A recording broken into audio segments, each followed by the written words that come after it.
السلام علیکم دوستو اسرائیل میں لال گائے کی قربانی کیوں ہو رہی ہے؟ آج کی اس ویڈیو میں ہم یہی جانیں گے۔ دوستو مسجد اقصی یروشلم میں موجود ہے اور ہم مسلمانوں کے لیے یہ ایک بہت ہی خاص جگہ ہے۔ ہم مسلمان اس مسجد کو خانہ کعبہ اور مسجد نبوی کے بعد سب سے زیادہ مقدس مانتے ہیں۔ دوسری طرف یہودی کہتے ہیں کہ اس جگہ ہزاروں سال پہلے حضرت سلیمان علیہ السلام کا ٹیمپل موجود تھا، جس کو 2 مرتبہ گرایا گیا تھا، جبکہ آخری دفعہ اس کو رومنز نے گرایا تھا۔ اب یہودی تیسری دفعہ مسجد اقصی کو شہید کر کے یہاں پر وہی ٹیمپل تعمیر کرنا چاہتے ہیں۔ یہ لوگ یہ بھی مانتے ہیں کہ اسی جگہ سے ان کا مسیحا یعنی دجال نمودار ہوگا، جس کا یہودی انتظار کر رہے ہیں۔ اس لیے مسجد اقصی کی جگہ ان کے لیے بھی انتہائی مقدس ہے۔ لیکن مسجد اقصی سمپلی مسلمانوں کی جگہ ہے۔ آج بھی یہاں صرف مسلمان ہی انٹر ہو سکتے ہیں۔ لیکن یہیں سے ان لال گائے کی کہانی سامنے آتی ہے۔ دوستو ستمبر 2022 میں امریکہ سے اسرائیل 5 گائے منگوائی گئیں۔ ایسی گائے جن کو دنیا بھر میں تلاش کیا جا رہا تھا، اور آخر کار ان کو یہ گائے امریکہ کے اسٹیٹ ٹیکساس سے ملی۔ یہ تمام گائے بالکل سرخ تھیں۔ ان کا ایک بھی بال ایسا نہیں تھا جو کسی اور رنگ کا ہو۔ ان کے پاؤں یعنی کھر بھی لال رنگ کے تھے، اس لیے ایسی گائے کا ملنا انتہائی مشکل تھا۔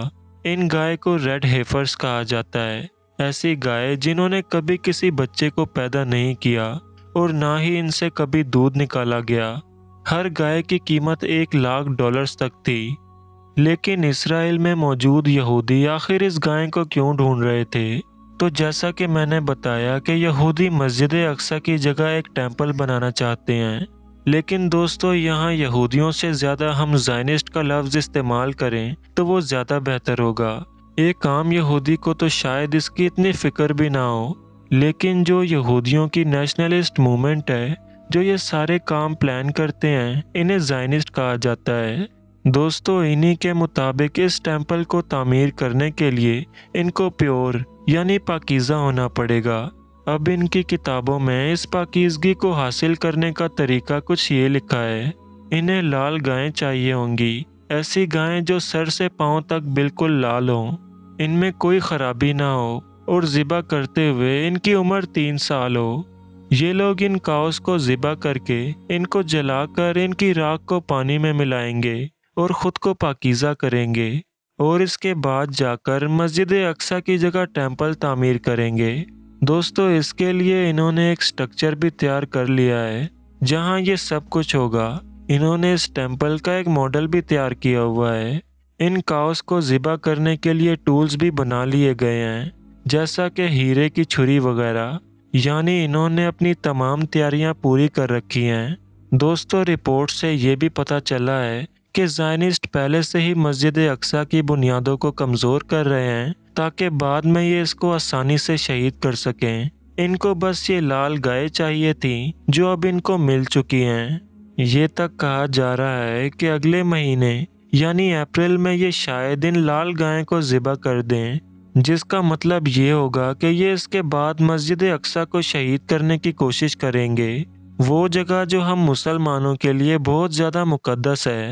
دوستو 1969 میں بھی ایک زائنسٹ نے یہ کوشش کی تھی، جب ایک آدمی ڈینس میکیل نے مسجد اقصی کے اندر آگ لگا دی تھی، جس سے یہاں کافی نقصان بھی ہوا تھا۔ لیکن دوستو ظاہر سی بات ہے کہ اگر مسجد اقصی کو شہید کرنے کی بات کی جائے تو یہ بہت ہی زیادہ خطرناک ہوگا۔ یہاں تک کہ حماس نے اسرائیل کے خلاف جنگ کی ایک وجہ یہ بھی بتائی تھی کہ یہ لال گائے اسرائیل میں آ چکی ہیں اور اب یہ لوگ مسجد اقصی کو شہید کرنے کی تیاری کر رہے ہیں۔